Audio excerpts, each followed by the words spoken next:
and we can just be as we are. Cool. So, I can see there's still 0 visitors, so we've just come on live. So,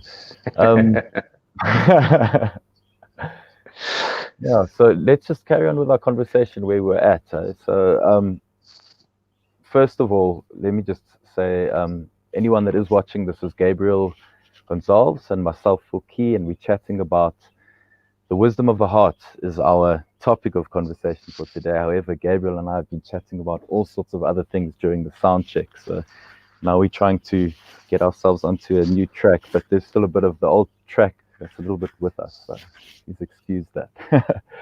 So Gabriel is an international coach, a trainer, and a speaker. And he teaches something called heart intelligence. And yeah, Gabriel, I actually came across you. How many years ago was it now? My gosh, it was quite a while ago. Yeah. Coach I'd say 2012, 2013, something like that. Yeah, around there. Yeah. I've known you for about 7-8 years now. Gee. Yeah. I remember back then, I'm sure your business has changed so much now, but back then I remember going on your website and there wasn't this, I'm certified in this or certified in that. It was actually quite unique because you were like, I can't remember exactly how you worded it, so I don't want to word it wrong. But you had this confidence that you didn't have a certificate, but you understand the heart. And I was like, whoa, that's brave. And then you had a thing where there was a free call. And I had a chat with you, and I was like, I don't know, something happened after that chat. I was like, this is you're going to be my coach, definitely. Like, I found it so brave. I think I even approached you about it, and you had a whole chat to me about it's about the value that you give someone. It's not about the certificate that you have. If you can take someone from where they are to where they want to be, so if they're depressed and you can get them out of it, that's the value you're adding. It's not this piece of paper that says, look, I'm qualified in this way to do this. It's that. So I remember that was quite a hook for me. I was like, wow, this guy's brave and honest, and I'm in. Yeah, that's cool. Yeah, I remember that. A little bit of a background story on that, but I was looking for some organization, some institution to certify me in the work that I was doing. And though there were a few people that actually did something similar and charged a tremendous amount of money for like up to like $10,000 for like a 3-month program, I realized that what I was actually doing was actually nothing that you could go to school for, because it required a whole different like life experiences that I've had. Not to mention the training. My trainer as a minister, as a professional actor, as a producer, and director, also working in Los Angeles, having had so many grief and losses and breakups in my life, having lost my father, my mother, my sister, my brother who committed suicide.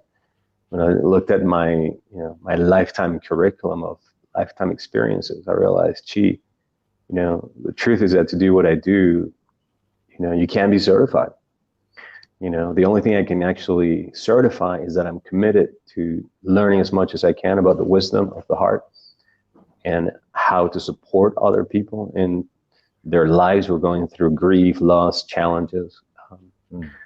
And so what I did then was I issued myself a certificate of commitment that looked like a diploma, but it wasn't really a diploma. It just simply said, I, Gabriel Gonsalves, I am dedicating my life to be a student of this path of the heart and to teach other people how to live it, And so I still live by that. And here we are 7 years later. Yeah. To make, huh? Yeah. 7 years later, I opened up an academy, like the Academy for Applied Heart Intelligence, where I've been teaching people how to do that. And this academy has a particular focus on leadership. And, Phil, when you introduced me just a little while ago, you referred to me as someone who teaches heart intelligence.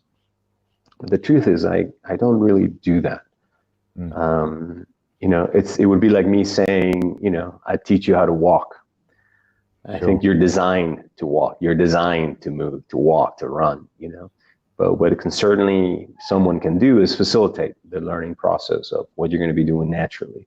And that's very similar to how I feel about the heart.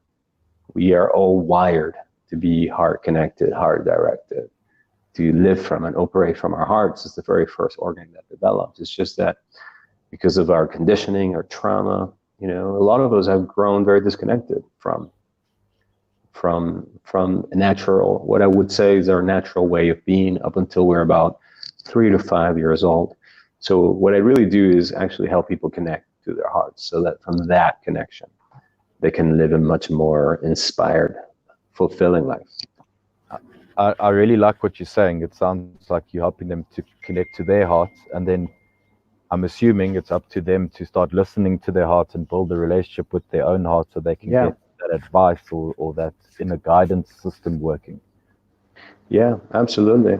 See, I came to this work in a very peculiar way. I was 40 years old. I had been living in Los Angeles for 10 years before that. And I was invited to come to South Africa to produce a documentary film. This was at a time where I was at the pinnacle of my career in the entertainment industry. And so I arrived in Cape Town. It was summertime, and I was just really enjoying myself there, working for this production, working on a beautiful film. And then suddenly, in a matter of a week to 10 days, my whole life just went completely upside down. First, I was mugged. So passport, ID, like everything was gone. Yeah. And then a few days later, I was fired from the production. They closed the project down. And then a few days after that, my mother dies. Sure. So here I am. I've just turned 40 years old, and I'm in a country where I don't know anyone. The people I came with left. Yeah. The things that I value the most, which was my career and the money and the status and all of that, and my mother, gone. Wow. And I went through probably one of the most challenging emotional crises of my entire life. I couldn't leave the country. I couldn't even go to attend my mother's funeral in Venezuela. So I was very heartbroken. And then my brokenness, I went to see a angel card reader, on Long Street in Cape Town. Yeah. Right. And because obviously I needed someone to give me some wisdom, some guidance. I was feeling very disconnected and a lot of emotional pain. And I met this woman named Joanne, with whom I'm still friends, and I just poured my heart out to her, told her everything that had just happened to me over the past couple of weeks. And she looked at me straight in the eye and she said, Gabriel, all of this had to happen so that you could start listening to your heart. Because for the past few years, your heart has been speaking to you, but you have been ignoring it. Yeah. So now, all this pain, your heart had to crack wide open so that you could start listening to it. Yeah. And so I said to her, well, yeah, but how does my heart speak to me and what does it say? And she said to me, well, only you can figure that out because every heart speaks differently. Wow. Right? Every heart speaks differently, to every person. And she said to me, so just start listening to your heart. You will succeed, and you will move through this period of your life, and you will come to see this as one of the most enriching, transformational periods of your life. But what it will require is that you start listening to your heart. And I said, yeah, but how do you listen to your heart? Because we hear this expression, right, Phil, all the time, like listen to your heart, listen to your heart. But no one really tells you how to go about doing that. Yeah, or people say love yourself. Yeah, exactly, which is different, completely different things. And so what I did then, when she told me this, and I had no idea how to listen to my heart, when I went back to the motel room where I was staying, I literally started listening. I said, well, I don't know what the hell she meant, but one thing I do know is that sometimes I can feel the beating of my heart. And so let me feel that. Maybe that's what she means. And then I noticed that whenever I would think about going back to Los Angeles, once I got my money and paperwork done and all of that, whenever I thought about that, my heart would begin to feel like it was closing. It was just a very strange sensation. Like, have you ever had the feeling like your chest just closes? And then I would think about staying in South Africa, where I didn't know anybody, where I didn't have a place to stay, where I had no idea what I would be doing. And then my heart would start raising with an excitement, and my chest would open up. Yeah. And that's when I began to think, gee, there's something happening here that I had never been aware of. But I think my heart is trying to tell me something. Nice. So that was the beginning then on what eventually became an adventure of exploring what I would call now the path of the heart, which means different things to different people. But to me, it ultimately means your highest potential, the path of your highest potential. Sure, it is the path of love, but then again, isn't love always the highest potential? Sure. Yeah. Yeah, so I can't teach you what we're all designed to do naturally. But what I can do is provide you some instruction that will help you facilitate the process. I love what you say, and it gives me the image of you know how I think it's an eagle when an eagle baby starts learning to fly for the first time, and they almost reach this moment where they just jump, but they're like jumping to their death. But because of that, like extreme excitement and fear and everything at the same time, they open their wings for the first time and they fly. How empowering it must feel for that bird to reach that point of they've done the turnaround, as opposed to obviously not making it, which kind of sucks. But I think that's the difference. Like I'm also in the space of coaching, and when I'm coaching a child, instead of me, I can throughout the session and every interaction that I have with the child, it's my responsibility to either empower them or disempower them, and I could easily go either way.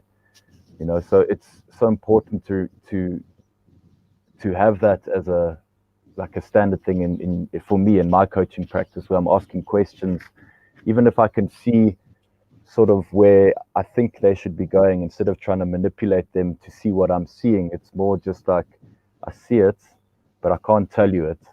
If you find it, it'll be so much more valuable. Yeah, absolutely. Yeah. I have, in this coach training school, the academy that I just mentioned a little while ago, in my coach training program, I call this the number one rule of coaching. And it goes like this: if you can ask, don't tell. So if you can ask someone the question that will help them find the answer, then it's better than telling them the answer. So if you can ask, don't tell. Like that. Yeah. Yeah, if you can ask, why not ask? Yeah, exactly. Why not? Exactly. Well, that's for me. That's my definition. Coaching in many ways is the art of asking very deep, meaningful, and powerful questions. Yeah. In ways, it's very powerful because it's so easy to tell, and it's so one-directional. Whereas asking opens up so many possibilities. The person could choose even not to answer your question. But they can answer your question in so many ways. Whereas telling, it's like person can either resist you and say no, or say yes and follow you. Two possibilities. Sure. Why not open it up a bit more? Yeah. Anyway, I must say, this is kind of an experiment, what happened here, because I've normally been sharing from StreamYard onto Facebook, and now I've shared onto my YouTube channel. And for the first time, I've noticed there hasn't been any live visitors.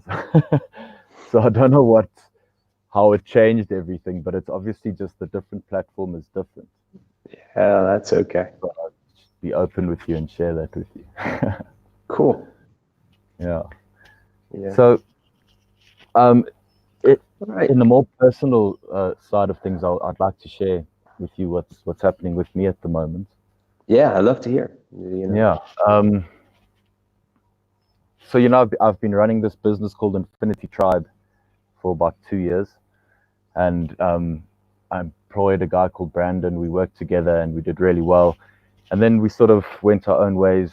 And I'm just feeling this massive pull now towards something completely different. So I've registered keycoaching.com now, and I'm putting a lot of my posts and that's on the website, trying to build an audience.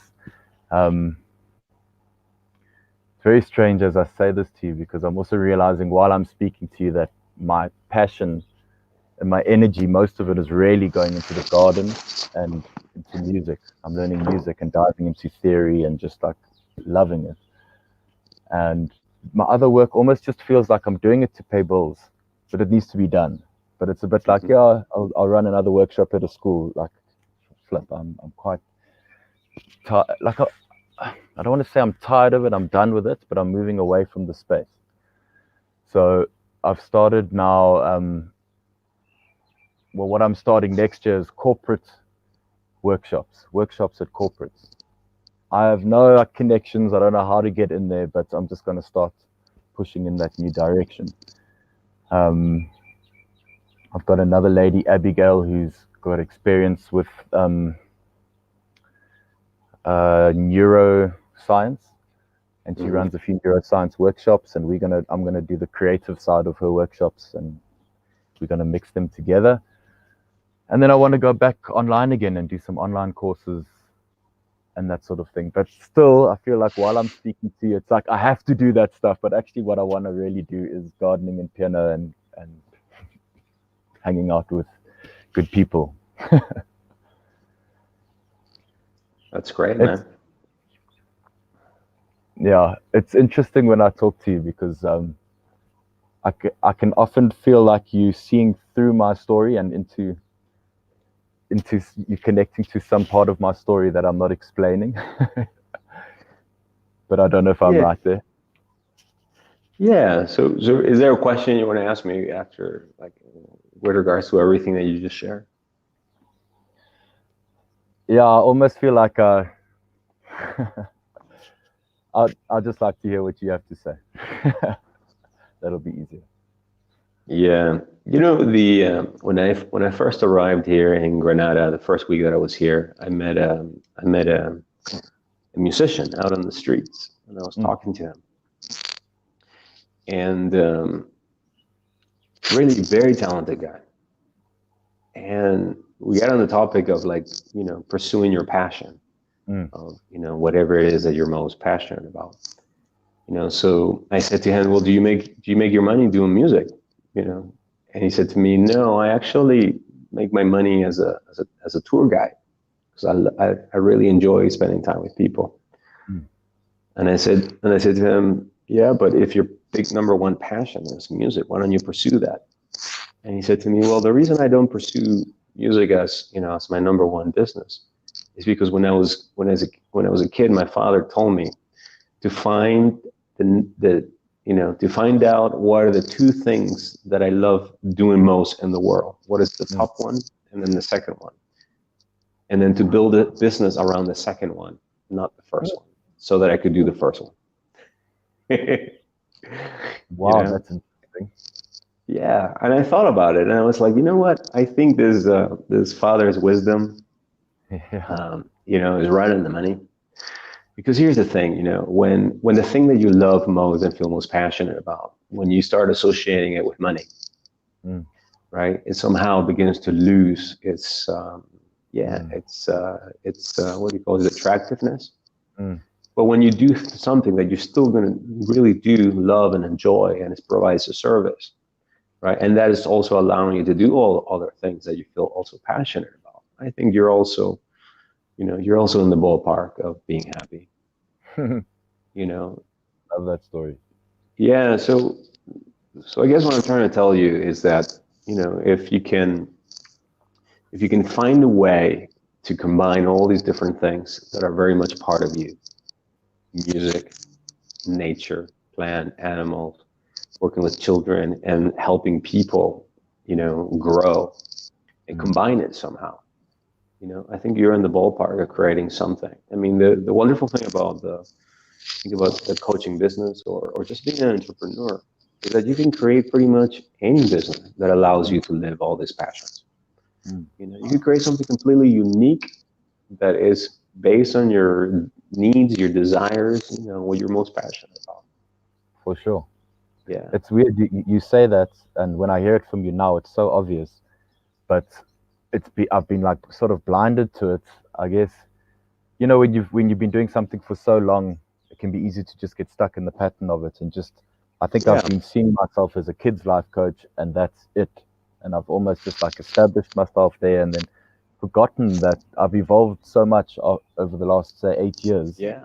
Yeah. that now I'm not that. It's different. Yeah. It's a lot. Yeah. Yeah. You know, you also have to take into consideration, Phil, that you've been going through a major healing journey. Mm, I mean, look, when you and I started working together, you were also coming out of a major breakup and betrayals and mm, all these things that were happening in your life. I mean, your whole life, as you knew it, was falling apart. Excuse me. So, mm. you know, you went through a period of loss, which inevitably forced you to find yourself, like start getting more connected with the real you. Yeah. You know, and you now gone on these different journeys, and I just heard you say and share, you know, that you come back from this incredible journey, Mm, going to Ireland and the UK and visiting your yeah. family. You know, so after, you know, for me, a lot of these journeys that you've been taking are an indication that a lot of healing has happened inside of you. Yeah. You know, you're also stepping into, you know, you're becoming a man. You know, you're becoming a man. Not that you weren't before, you Mm, know, but because you operate a lot from your childlike nature, yeah. not I childish, but know. child. You operate from that, which is why, you know, for you, so easy to work with children.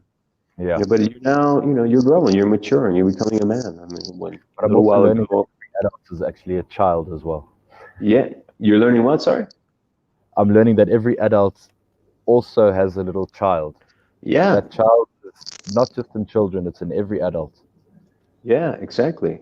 So, And a you lot of know, adults forget how to tap into that. yeah, exactly. I mean, when it's natural that as you grow, you know. So here's the essence of what I want to communicate. You know, your clients, I believe, are in many ways are a reflection of who you are. Yeah. Yeah, they are like, you know, like one of my teachers once told me, they're your shadows, Yeah. right? The same things you're helping your clients with are normally the same things that you yourself are going through or healing within yourself. 100%. Okay. Yeah. So you've done by working with children, you've been healing that kid inside of you that felt bullied, that felt misunderstood, that felt Mm, alone, that felt that didn't fit in, like all of that. And you've healed that. And not only that, but you know, the past few weeks with your family is like you come more and more and more home. And so yes. as you grow and mature, the it's perfectly logical that your clients will too. Yes. You know, it's perfectly logical. And so, you know, it's a gradual process, but it's also an intentional process. What I Mm, mean by that is like it's going to happen anyway. But yeah. also by setting the intention, I believe you can accelerate the process. Like for Yeah. example, if you choosing now to work with business leaders to help them reconnect with their inner child and bring that out, there's Mm, no reason why you cannot be doing that. You know, I don't know if you remember this, but I began, you know, when I began doing this work, I began in the area of love and relationships, mm, you know, and now the majority of my clients are entrepreneurs and leaders. The main focus on my work is leadership, something that I call heart leadership. mm, I don't do work around helping people find love and mates and all of that. It mm. doesn't appeal to me anymore. Right? Why? Well, because that's the area in which also I want to grow. You know, so it's perfectly normal, you know, to give yourself these times to listen to your heart. Actually, you know, our conversation today is supposed to be about the wisdom of the heart. Is exactly that. Mm. It's to listen to your heart. You know, there's a little cliche that says, um, you know, pay attention to when your mind wanders, because every time your mind wanders, that's where your heart goes. So when you find daydreaming, normally it's the direction your heart is longing to go, in that sense. Not from a place of wanting to escape your reality, but when you start contemplating new possibilities. Sure. Yeah. Sure. Yeah. The truth is that, you are and have been from the very beginning, creating this whole thing. You are, you're the driver, you're the pilot, you're in the driver's seat. And there's no reason, just like you're choosing this garden that you're creating at home in your mother's place, which is your place. There's no reason why you could not treat your business in the same way. Just like a garden changes constantly, and you're upgraded, and the fruits grow and they mature and all of that. Yes. Yeah. I mean, avocado trees, takes them at least 6 years before they bear their the first fruit normally. Yeah. Okay. So you as a person and your coach business is exactly the same way. Maybe you intended, like, I like to work with this kind of people a while back, but you were not ready for it yet. But the fact that you intended it set you on the path so that you would acquire the skills and eventually become the person to do that. And now is the time for the harvest of apples, but it wasn't a year ago or 2 years ago. It was the harvest of something else, something that takes time, which could be an example for you working with children. You just gave me one of my favorite analogies, which is seeing us as plants. Yeah. We're almost the same thing, and it's like what you're saying is your seeds of intention will grow new sprouts in different areas. Yeah. But it's still up to you which ones you want to trim and which ones you want to grow. Yeah. I agree. So, I believe that I'm a gardener, that we're all gardeners. And just like a garden, has a design, and it is the gardener who decides, what has grown and it needs to be taken out, what is sick that needs to be trimmed, what is dead that needs to be completely cut out. It's like we need to do the same thing in our lives with everything, with our clothing, with our relationships, with our habits, our patterns, our addictions, everything, really, everything. So I picked up quite a bad addiction lately. Cigarettes again. Yeah, I noticed that. Yeah. Rolling these golden Virginias, which is, I came out of another breakup since we chatted last. And after that, it's also very difficult for me. Yeah, you broke up with that girl that we were speaking about. She must have been back in. Yeah, I think it was about March. I think March, April last time we had spoken.